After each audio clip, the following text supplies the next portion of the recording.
welcome everybody. We're back with round 4 in the illustrious Jund v. Mill matchup. Alright. Mill me now.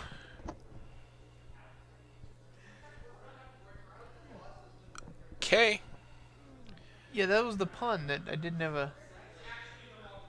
What was the pun? Oh, Mesmeric Orb. I like it. Oh, he's got Hedron Crabs and Fetch Lands. I'm so into this.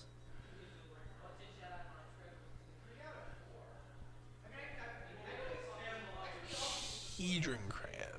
Well... Mesmeric Orb. Okay.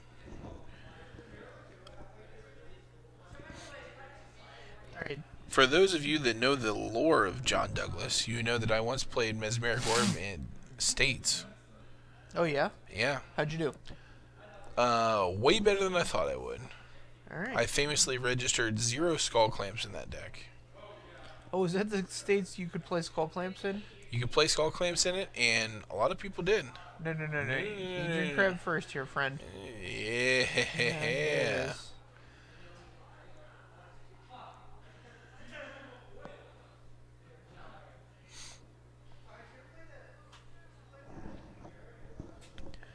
Yeah, I could have been playing skull clamps. Instead, I decided to try to punish the skull clamp players from drawing too many cards by milling them. I did well against Affinity. That's surprising. Nobody did well against Affinity. No, that's the thing. You could do well against Affinity. You just had to, like, super overtune your deck. This was also the metagame where you could play Patriarchs bidding with Goblins. Turns out you didn't want to be milling those guys. Although I did win a few matches there, which was very weird. Like, sometimes you just mill all their Patriarchs biddings, and they're just like, well, can't attack through your Windborn Muses. Removal's not very good. God, Windborn Muse is huge there. Yeah. Dreamborn Muse does a heck of a job milling, too.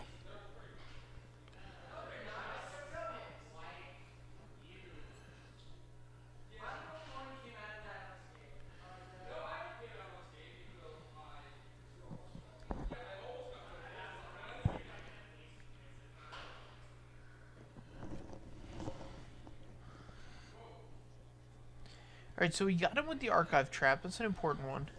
Yeah, being able to hit your opponent with the Archive Trap is huge. Luke's can't keep his cards on the table, so there's that. Yeah, there's a little bit of that. Let's see what else is coming. This Liliana is going to do the whole bit of work.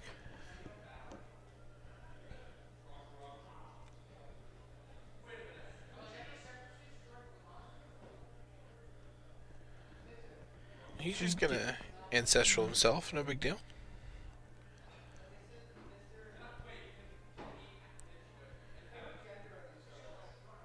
What else could happen?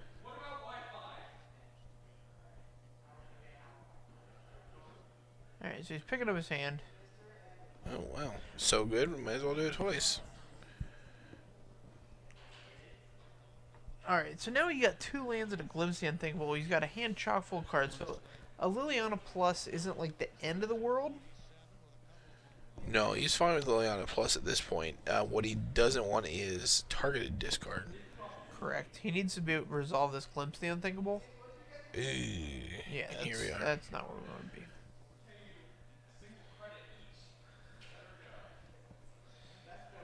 One card at a time. 3 glimpses. Oh man, so he's gonna get to untap and mill Farrell for 20. We already knew he had 22 cards in his graveyard.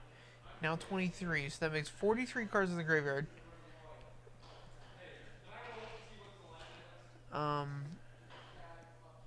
Yeah, that's close to game, boys. Pretty close. If he were to be able to like snap back one of these glimpses, that'd be pretty good. Yeah, I don't know if Snapcaster's on the agenda here. I don't see why not, but we haven't seen one, so. Sure.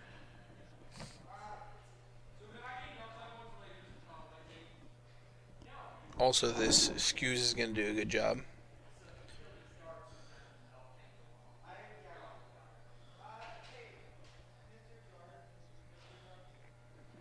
Yeah, Arc Slogger was sweet. Yeah, that was a card that was in that format. We had a... I played this at a few F&Ms as well. And one of the friends of the stream here, Ken Hagen, was playing against me, playing Arc Sloggers. Which don't do well against mill decks. Right. But he was convinced that he could win if at end of turn he cycled his Decree of Annihilation to blow up all lands. Uh-huh. And then he could just like get in with Arc Sloggers and not give me time to rebuild. Right. Which is a good plan. But I stifled the Decree of Annihilation and had 2 Mesmeric Orbs out, so he had to mill for like however much that is, quite a bit. Alright, so here we have Fraying Sanity. So at the beginning of each end step, a channel player puts out X cards where X is... the number of cards that put into the graveyard from anywhere this turn. Alright, so he's going to get to double up on his Glimpse the Unthinkable.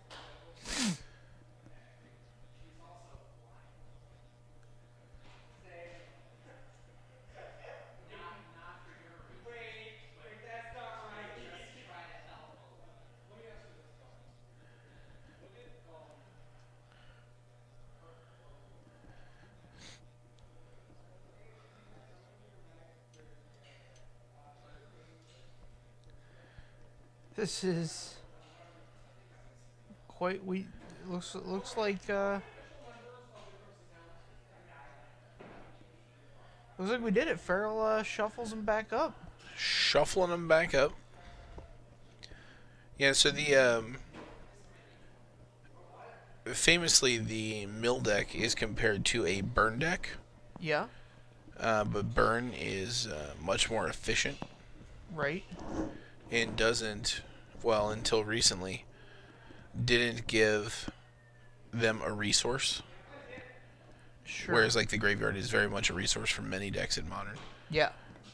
It'd be interesting to see if this new card, Fraying Sanity, changes the math on that and makes mill a viable, very linear, non-interactive strategy. I mean, Fraying Sanity seems very good. I've never read that card before. Well, it just came out, so I don't blame you. Well, I feel like I should do some research if I'm gonna be back here talking about Magic, and I just don't. Yeah, well, if you didn't do research on Fraying Sanity, I would forgive you. All right, so I stand forgiven by the executive producer, John Douglas. And that's what really matters. You want to be on the executive producer's good side. Yeah, he'll turn the Nerf gun on you if you're not. I will absolutely turn the Nerf gun on you. So Zoc says that burn can also run creatures which block and trade with opposing creatures. Mill has creatures. The issue with their creatures is that their attacking does nothing. Right. Until it does. Right.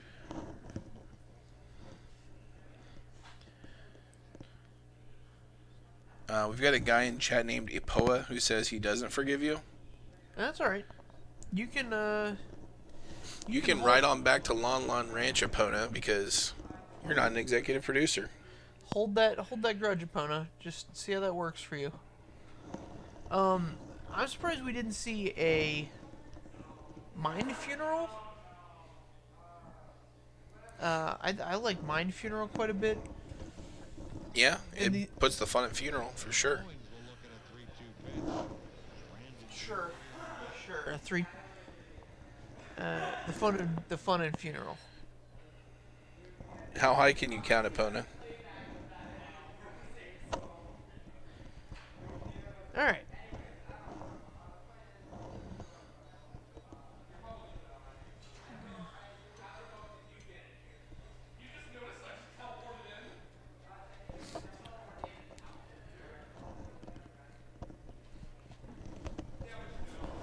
All right. All right. So Mike's gonna go down to 6. Luke is also mulliganing, it looks like. I'm sorry.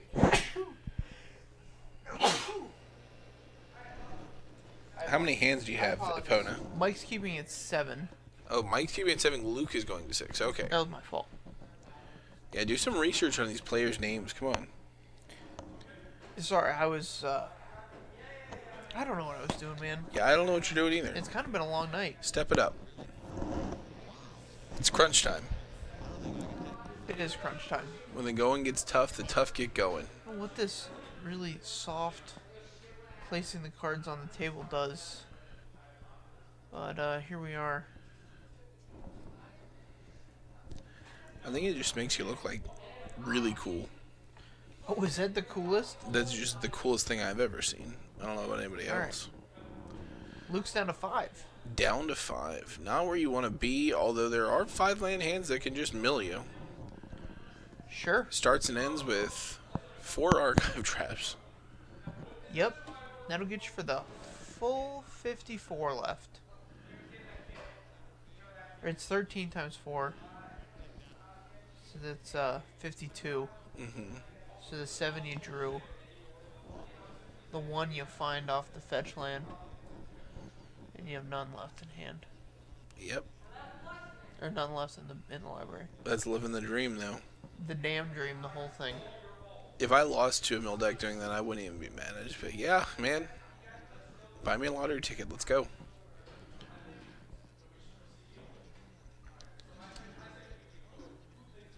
Double path. We did see 1 archive trap. Here's a Thoughtseize. Probably going to take down this archive trap. Interestingly, no blue mana for Luke.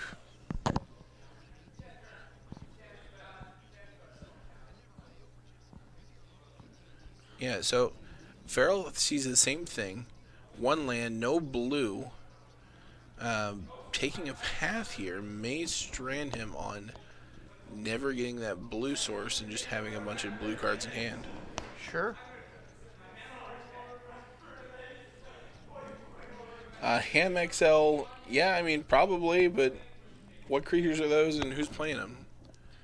So he's gonna collect Brutality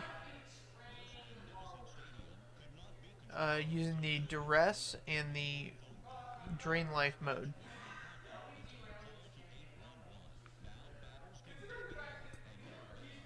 Alright, Path to Exile down. Alright, so now Mike's creatures are going to be uninhibited on their way into the red zone. All he has to do is be careful to not fetch, and he's in the money. Here's a Bob.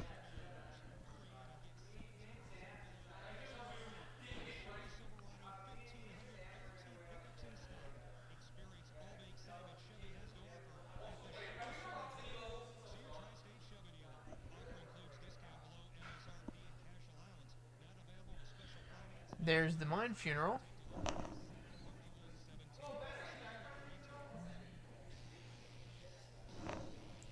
Farrell down to 15 on the...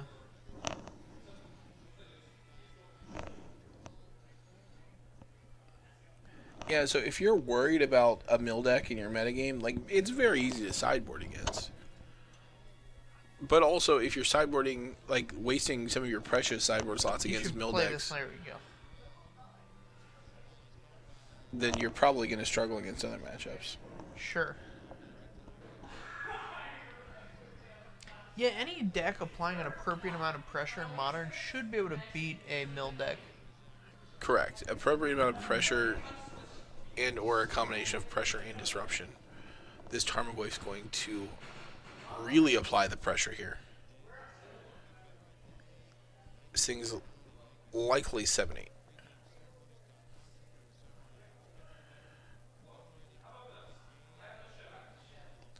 Five, 6. All right.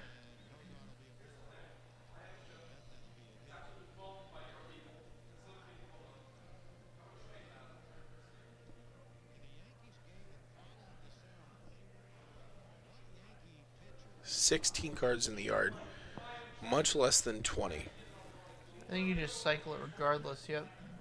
You have to. I believe he has some mill one there, but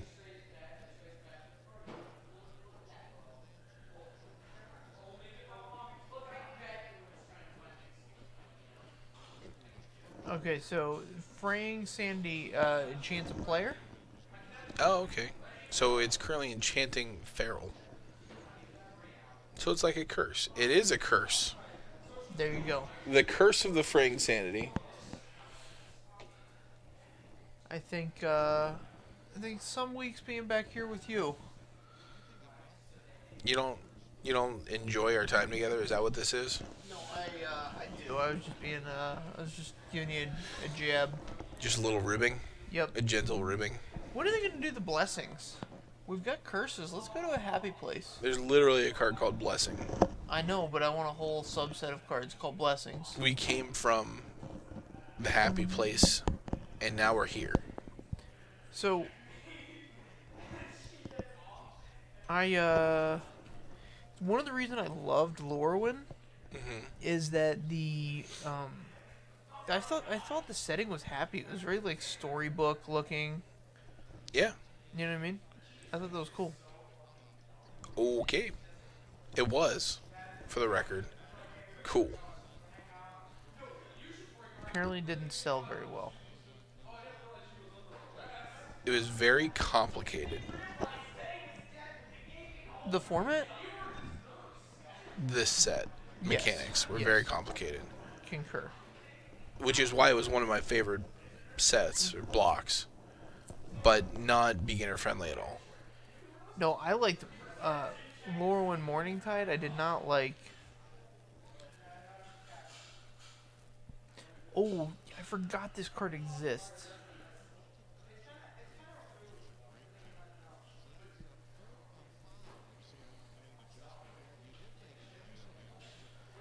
So this card lets him gain life for each creature that's in Farrell's graveyard. Yeah, it's 3 life per creature. Right. And so that's going to put him in the game for another turn. Oh, and by another turn, I mean not another turn. I actually mean Luke's dead. I actually mean that Mold of 5 was not as good as he hoped it would be. Yeah, I didn't play Eventide Shadowmoor. There were some interesting things going on then that I enjoyed. Draft was super bad. Correct. Like, Triple Shadowmoor was degenerate but okay. Like, it was one of those things where there were very powerful strategies, but because there were so many powerful strategies that it kind of bounced out a little bit. Okay. And then you added Eventide, and it just became this huge mess because you're still drafting Shadowmoor, Eventide. And all of the cards were really dependent on the color pairs. Okay. And so when you just add a pack of Eventide to the end of that, they have different color pairs. It was just a mess. I feel like, and this is coming from, I didn't have... Testing, here we go. Oh, there we go. Oh, I see. I don't have first-hand knowledge because I didn't... That might be the only set I didn't play, like the only block I didn't play. In the history of Magic? Or since you started? Since I started, which was in Stronghold. Okay. So, after Stronghold, I stopped playing until Masks. And then picked it back up. But it feels like they were taking some risks there. They were experimenting. Mm-hmm.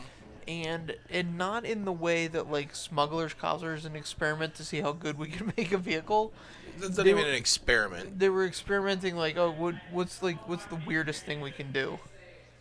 And I thought that was very cool. I thought, like, Untap was, like, on the very border of, like, the oddball things you want to do in Magic. Right. Let's see if we can keep a 7 here. It's looking good. He does. We got Island Go.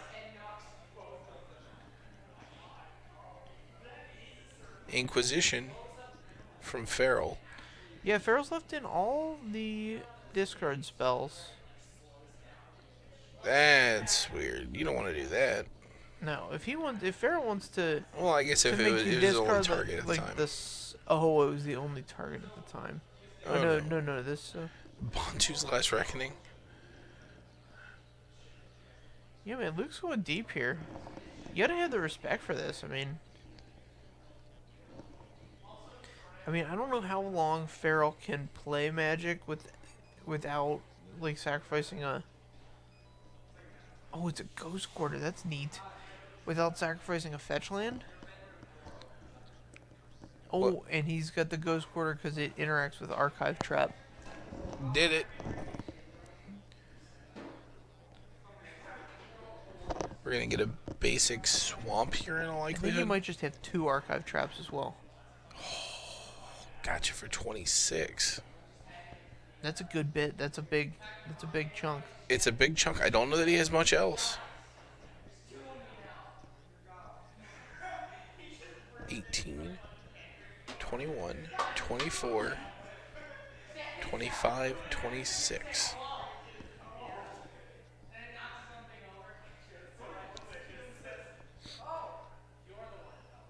All right. We're going to thumb through the findings here. So what he's probably adding up is how many creatures are in there, because it lets him like you basically get to like restart the game if you get enough creatures in the bin. Sure. Because that card coming off the top, and just you get to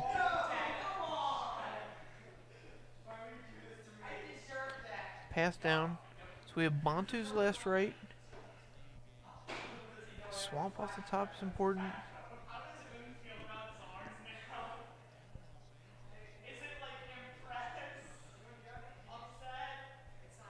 I think he drew another Archive Trap.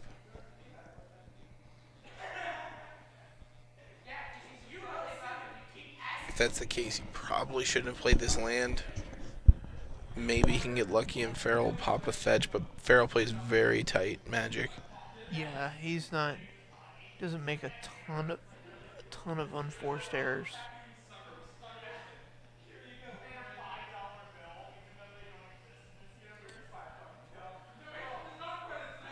There it goes. It's an additional Archive Trap. Or what? Nope. Is it a different card? We got a reader. Oh, it's a Startled Awake. Oh gosh, it's even good to have in the bin. Adorable. I mean, it's not good, but it's fine.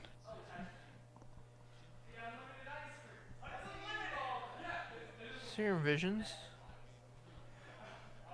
Scries 2. Land at the bottom, something on top. I could even see land being. Here's the Startled Awake. He can pay 5 mana to put this into play. It's not a creature on the front side. Is a creature on the back side that's unblockable? Right. So I don't think. I think he just exiled it with Scavenging Ooze, and he wouldn't get the. It returns to your hand after it's been unblocked. Gotcha. Okay. Well, it skulks, but. Right.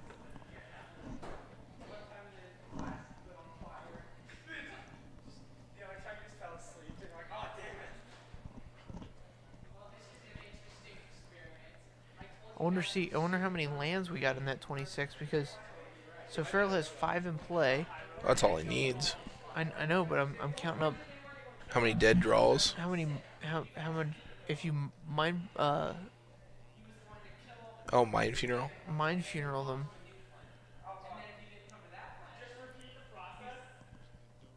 All right, so the Scavenging Ooze is going to grow.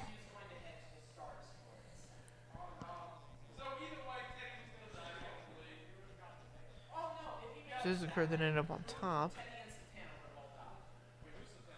Oh, he drew the Fatal Push. Very good. And so Both bottom on these. Yeah, just Fatal Push now. Yep. Although honestly, waiting was probably right, because then he could or he wouldn't be able to attack with this Raging Ravine here. Right.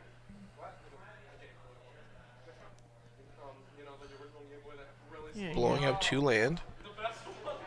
Okay, so he decides to keep black-blue to keep Glimpse the Unthinkable and... Alright, 1 turn. This has got to be it, Luke. Show me what you got. Nothing. That'll do it. That's going to be it for Luke. The mill did not get there all the way. We saw an impressive showing game 1. Yep. Farrell just able to pick apart the lands and survive, really. That's going to be it for us. That's going to be it for us this week. Come see us next Tuesday. Yeah, same bad time, same bad channel. Come see Standard at 6:30 tomorrow night. Do that. Don't miss any of the action by subscribing to the channel. Yeah, or, you know, following or whatever. We'll see you on Tuesday. You guys have a wonderful